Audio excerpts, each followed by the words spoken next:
O primeiro dia do ano mostrou que o cenário político do Maranhão em 2018 seria marcante. O presidente da Assembleia Legislativa, o deputado Humberto Coutinho, morreu em casa, em Caxias, depois de uma batalha contra um câncer. O ano eleitoral marcou uma renovação na Câmara Federal e na Assembleia Legislativa. Em contrapartida, os eleitores decidiram pela continuidade do governador Flávio Dino, que venceu no primeiro turno. O Estado voltou a se destacar negativamente pelos crimes contra políticos e o final de 2018 encerrou aí com um aumento de impostos aos maranhenses. 2018 foi um ano marcante.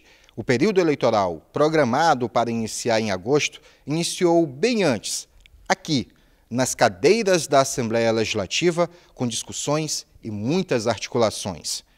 Essa calmaria de cadeiras vazias não lembra nem de perto o que foi o ano político no estado do Maranhão.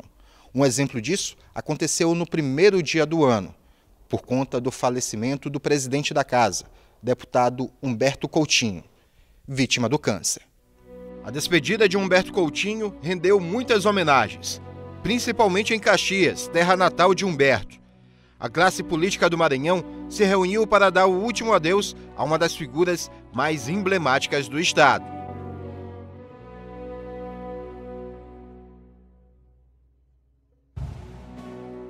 Mas não foi apenas Humberto que deixou saudades. 2018 foi o ano de despedidas de figuras tradicionais da política local.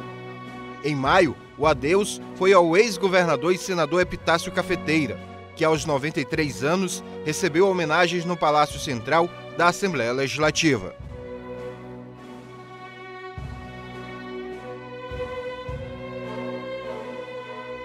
A Assembleia Legislativa do Maranhão e a Câmara de Vereadores de São Luís escolheram novos presidentes neste ano.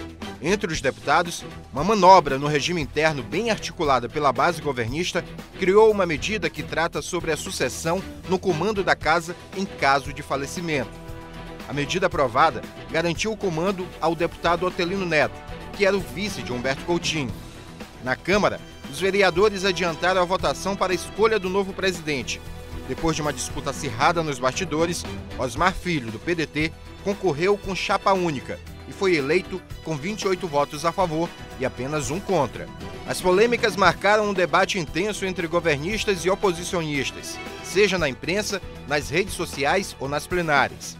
Como aconteceu nos desdobramentos da Operação Sermão aos Peixes, que investigam um suposto esquema de desvio de verbas na Secretaria de Saúde, onde figuras conhecidas foram presas e conduzidas à sede da Polícia Federal, e na denúncia de que policiais militares receberam ordens para vigiar políticos.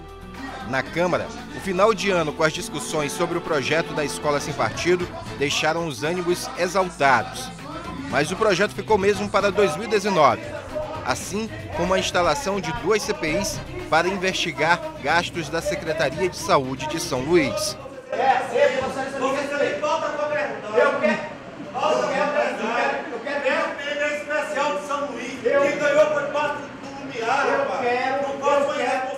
O Maranhão teve uma estatística negativa, sendo um dos estados com maior número de homicídios de vereadores e prefeitos. Em 2017, foram 4 casos. Neste ano, foram mortos o prefeito de Davinópolis, Ivanildo Paiva, em novembro. Em junho, o vereador de São João do Soter, Antônio da Conceição Aguiar, assassinado em um arraial. E em janeiro, o vereador do município de Apicuaçu, Jorge Cunha, foi assassinado a facadas.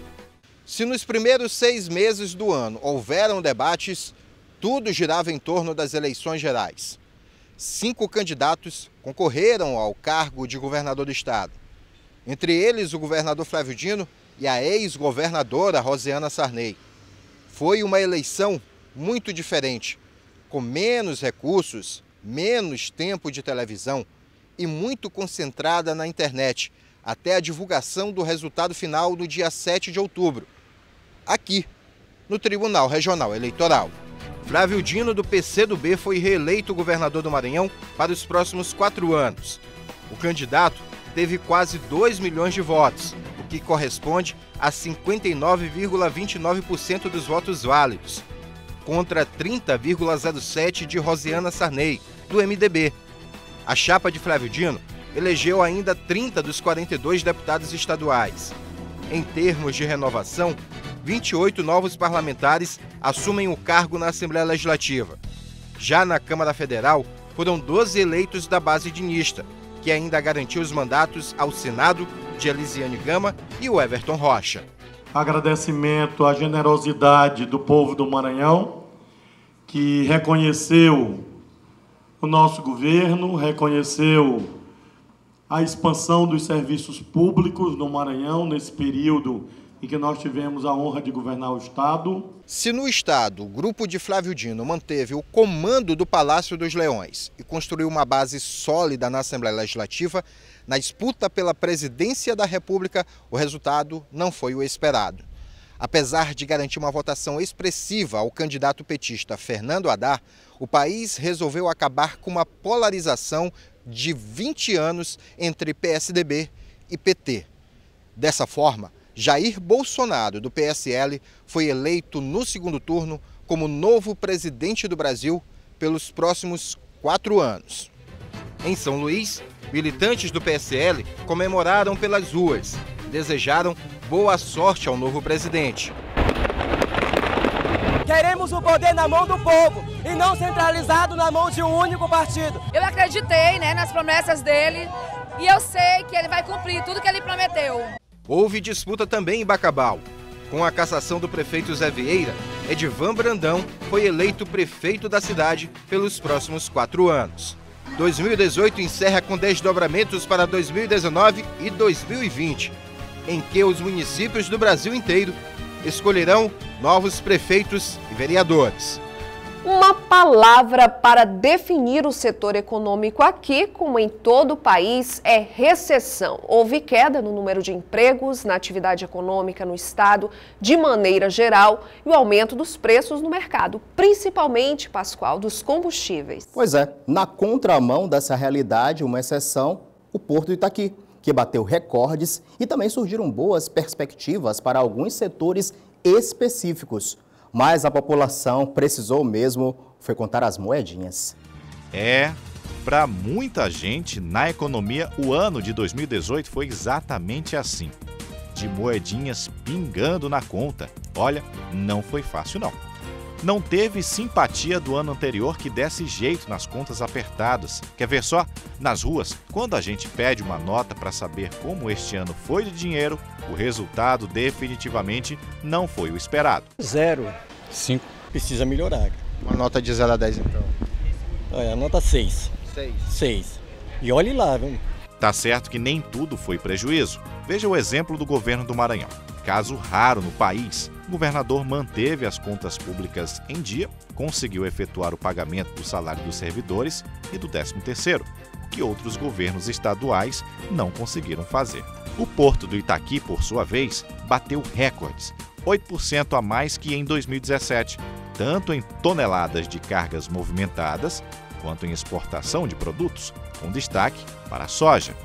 O mercado com os containers também se expandiu e está em andamento as obras de ampliação do terminal que garantem um investimento de 170 milhões de reais com geração de 400 empregos diretos e 1.200 indiretos. Aliás, notícia de emprego é sempre bem-vinda e 2018 não foi como gostaríamos para esse setor. A crise nacional repercutiu no fechamento das vagas por aqui e o setor da construção foi o que mais viu os empregos minguarem e as filas nos postos de vagas cresceram. Mas ninguém desiste de começar o ano novo com um emprego novo. Um novo emprego, assim, inserir de novo no mercado de trabalho, essa é a minha procura. Eu estou correndo atrás também, que não desiste, tem que... perspectiva melhor, né? Neste ano, nem o setor da agricultura, sempre imponente, resistiu à crise. O fechamento de postos de trabalho foi significativo, mas aos poucos, esse segmento importante da economia se recuperou. Na maior central de abastecimento do Maranhão, quase não se percebe que houve essa retração. Caminhando por aqui, observamos a movimentação. Frutas e verduras frescas, comerciantes lucrando, nem de longe lembra o cenário devastador que aconteceu no mês de maio, com a crise dos caminhoneiros, que contribuiu e muito para os impactos econômicos mais negativos na economia maranhense deste ano de 2018. O cenário era de caos. Faltavam alimentos e os que sobraram eram poucos e caros. Tudo porque, com valores altíssimos do preço do diesel, caminhoneiros fizeram barricadas, travaram o estado e comprometeram o abastecimento e o funcionamento de tudo pelo país afora. Não dava para escapar pelo ar, porque faltou querosene na aviação e muito menos por terra, porque a gasolina não chegava. E chegou a bater recordes, quase R$ 5,00 o litro. Filas quilométricas se formavam nos postos e só a intervenção do governo federal, após muita negociação, encerrou a crise. Mas o estrago já estava feito. Teve congelamento no preço do diesel, mas o da gasolina continuou subindo. Chegou a uma alta acumulada de 40%. E até hoje tem consumidor se reclamando disso. E será que o maranhense quer voltar no tempo, bem antes dessa crise de 2018 e pagar uma gasolina mais barata? Não baixou, tá a mesma coisa de sempre, né? Desse jeito a gente não aguenta, né? Tá dando para trabalhar, não. Não tá fácil, né? E pensar que esses não foram os únicos aumentos de 2018. O gás de cozinha também foi na onda com reajustes sucessivos. A energia elétrica também, com suas bandeiras vermelhas, e nem a Black Friday de novembro salvou o comércio. Aliás, as principais datas comerciais não tiveram registros tão bons assim. Alguns segmentos, claro, comemoram. O de alimentação fora de casa, com os food trucks, por exemplo, teve alta expressiva. A FIEMA festejou a possibilidade de expansão de capitais da indústria com a negociação para o exterior. O Banco do Nordeste abriu linha de crédito de R$ 100 milhões e ajudou investidores maranhenses. Ditos populares costumam permear o imaginário de todo mundo e tem um neste segmento que diz que a economia é a base da prosperidade. Então, exceto se você for o ganhador da Mega da Virada, do dia 31 de dezembro, que vai pagar milhões, eu já fiz inclusive o meu bilhete, que vamos prospectar para 2019, será mais um ano de muito trabalho sim, para conseguir deixar as contas em dia e esperar menos tormentas do que esse ano que passou. É um cenário de lenta retomada da atividade, caracterizado pela permanência de um elevado desemprego, sendo que o emprego que começa a ser gerado é principalmente um emprego precarizado. E em sendo precarizado significa que a maior parte das pessoas ganha menos do que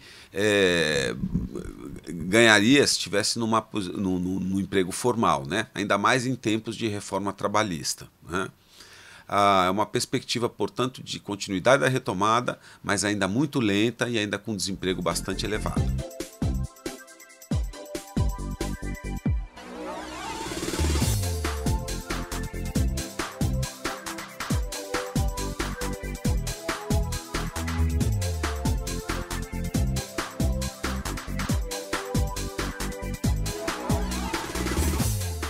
O cenário esportivo, os extremos de Sampaio e do Motoclube. E a cultura que ganhou novas atrações é o que você vai ver logo depois do intervalo.